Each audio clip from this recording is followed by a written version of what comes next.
So mga lods, ngayon magluluto si Big Boy ng masarap na butter, garlic, shrimp at alimango. So paghahaluin natin yun, pampabata, napakasarap yan. Tara!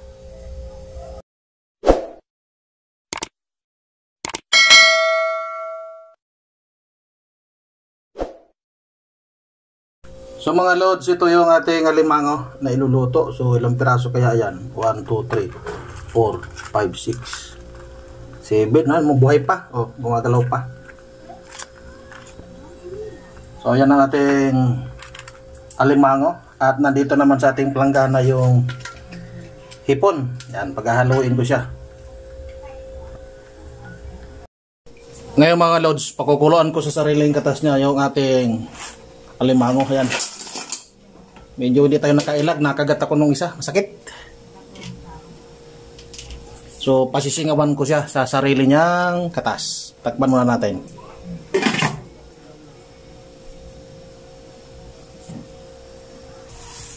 Lagyan pala ng kaunting asin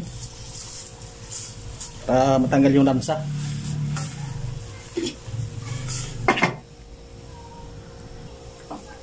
Tingnan natin. Iyon, namumula na.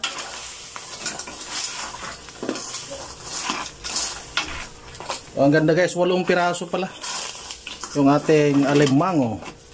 So ang tataba guys, napakaganda na ng nabili ko. Ibig sabihin, kon pa to, hindi pa matagal na nahuli.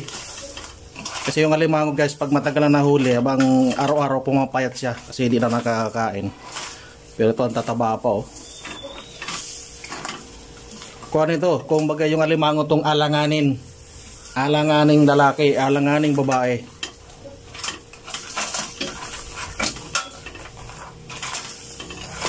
Kaya kahit medyo maliliit, ina-harvest na to. Pero tong size na to, goods na yan. Yan ang kasagsagan ng sarap ng alimango. Lagyan natin ulit ng takip.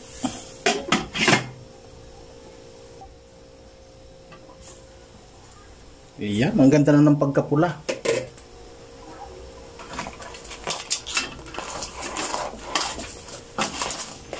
Patutuyuin ko yan sa sarili niyang katas bago natin iluto sa butter and garlic.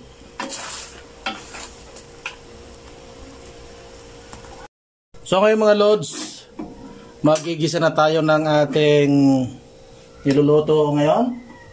So siyempre guys, lalagyan ko siya ng ating konting mantika. Ito ang ating Pacific Sunrise Vegetable Oil.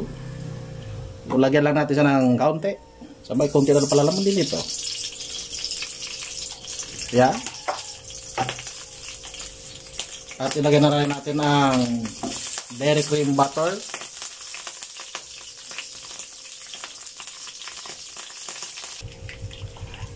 So mga lods, abang tinutunaw natin yung butter, lalagay ko na yung ating garlic.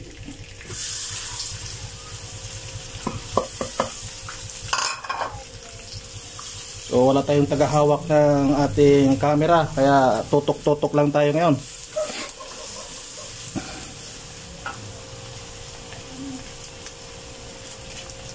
At lalagyan ko na siya ng paprika.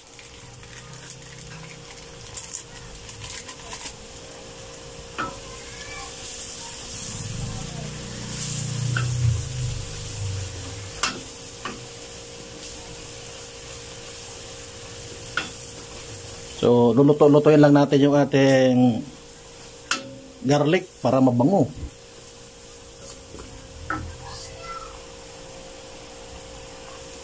Lagay ko na rin yung pamintang durog. Yan, para maghalo na yan mamaya sa ating alimango at hipon. Lagyan natin ng seasoning.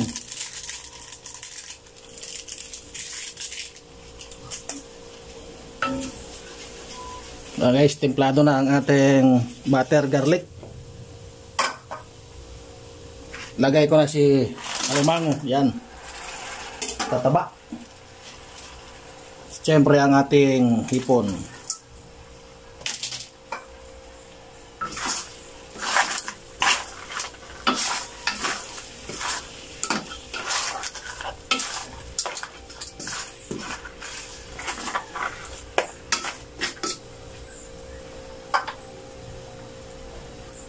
Lalagyan na natin ng Sprite yan.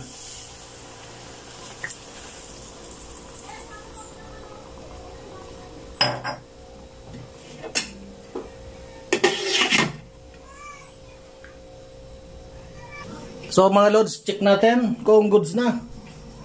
At i-adjust ko pa yung lasa kung mayroong kulang. Buksan natin. Wow! Ayan na. Pineapple juice ang katapat nito mamaya. Oh.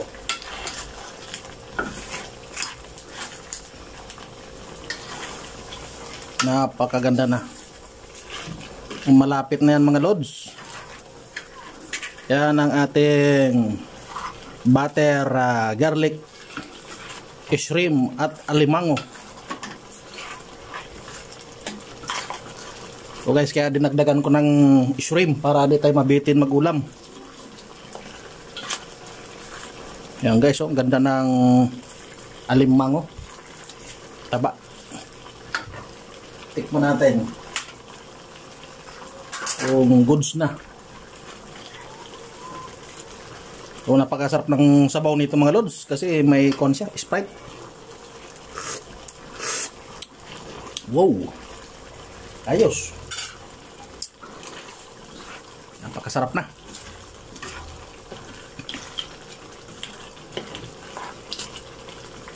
Luto-lutuin pa natin ng kaunti para mas maganda.